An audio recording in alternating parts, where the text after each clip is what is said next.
And people are so fond of this word natural. It's unnatural and it's natural, you know. Everyone describes shit like that.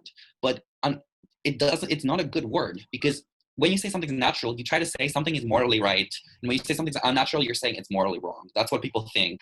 But hey, it is natural to be a pedophile. Like there's nothing that, it's not like someone decides you're going to be a pedophile and you're not. No, bitch, it's natural. Cancer is fucking natural. In the first part of the interview with my guest Manolis, who is a Greek-born anthropologist currently living in Amsterdam, we talked about the difference between sexual identity, attraction, and action. If you haven't seen it yet, watch it because it's super interesting. So, sexual identity, attraction, and action. He argues that the attraction we feel for our types of people is something we cannot control, when the action is the decision of whether or not we decide to act on our attraction. As per the dictionary definition, a pedophile is someone who is sexually attracted to children. But sexual attraction is the part of us we cannot control. So then what can a pedophile do?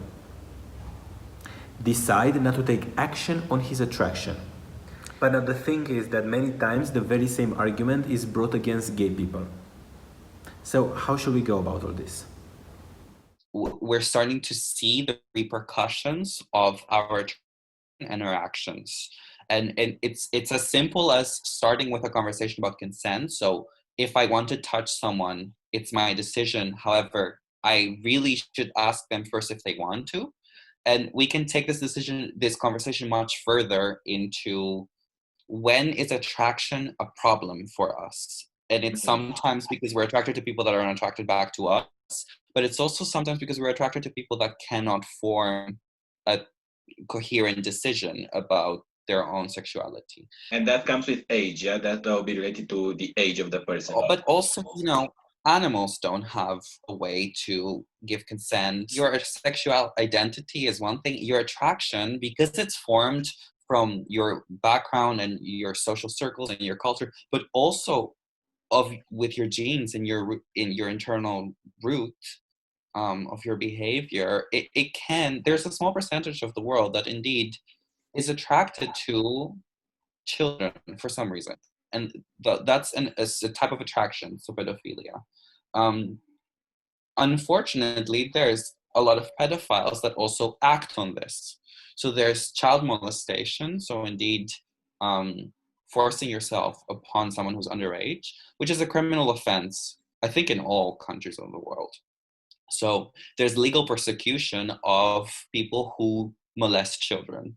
And there's legal persecution as well of people who molest animals in this way. So bestiality is also like illegal in that sense. However, the instinct, so the attraction, the part of your body and your brain that turns on when you see something you find attractive or hot, that is something you don't control, unfortunately or fortunately. You know, it's the same conversation about being gay. You know, you cannot control that you're attracted to people of the same gender. It's really hard. So I agree. Like, there's nothing wrong with being attracted to the same sex. So there's no moral consequences for two consenting adults having sex together. You know, there's no argument against homosexuality in that sense, as an activity. However, child molestation has very dire consequences for the development of the minor. So it's illegal. It's unquestioned. There's no form of consent here. And that's the big kind of takeaway from here, because pedophilia, unfortunately, is a naturally occurring sexuality. Like, teach a pedophile to not be attracted to children, it's impossible. It's a natural instinct. However, you can teach inaction. No, action is always a choice in that sense. And wow, I really like it how you put this. Okay. There's therapy, there are means to deal with this. However, imagine how hard it is to even get to that point of getting treatment. Because if you would express that you're a pedophile to your family, you would be shunned. You know, that there's this enormous psychological taboo here and social taboo that's crippling in a way. So there's a lot of criminology and criminological and legal research behind this, because it is a tough conversation to have. Most countries also count pedophilia as something that's illegal. So the attraction, and then it becomes hard because there's no way to offer help.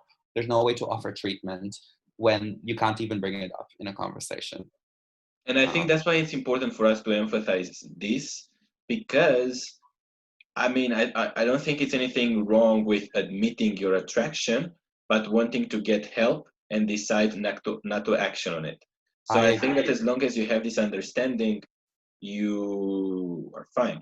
So when you say, when you say that indeed there are countries that ban this, and of course they ban it, is normal, but then there is no way that people can get treatment, and that's bad. And it's to kind of make the conversation a little lighter, because this is a very deep hole, you know. It's a struggle to even reach a decision between the two of us, because this is something that's being discussed academically at very high levels. Think about being gay and how in a lot of countries in the world it's still illegal to even be attracted to, even if you don't do anything. There's laws that if you are suspected to be a homosexual, you can face legal consequences. And it's tough, because then the same argument would be, well, you can be gay, but you can choose not to do anything. You can choose not to sleep with men and sleep with women. You have full agency, right? And yes, indeed you do. However, then we're reflecting more on what the moral consequences are of this action. Is there really something wrong with being attracted to someone who's also in love with you or attracted to you and have a consenting relationship? No, there's nothing wrong with that. Because again, it's consent from both parties. Yes, of course. And there's no like development consequences, there's no moral consequences, and there shouldn't be legal consequences, because there's nothing wrong. Maybe religiously, you know, some people would argue that there's big religious consequences, but this is a conversation that has no end. It's a positionality, unfortunately.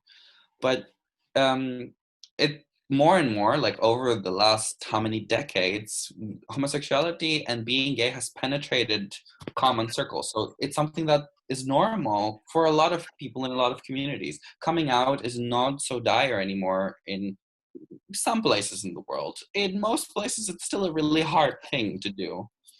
But we're slowly moving into a way of thinking that we can talk about things, we can offer help, we can offer treatment, we can offer education, sexual health and consent workshops in schools, sexual education. We're moving away from thinking about attraction as something that's super problematic, but also completely governing our action. So when straight men would get excused from rape or from non-consensual interaction because boys will be boys, you know, it's their sexuality, they're meant to. That's also a shit argument.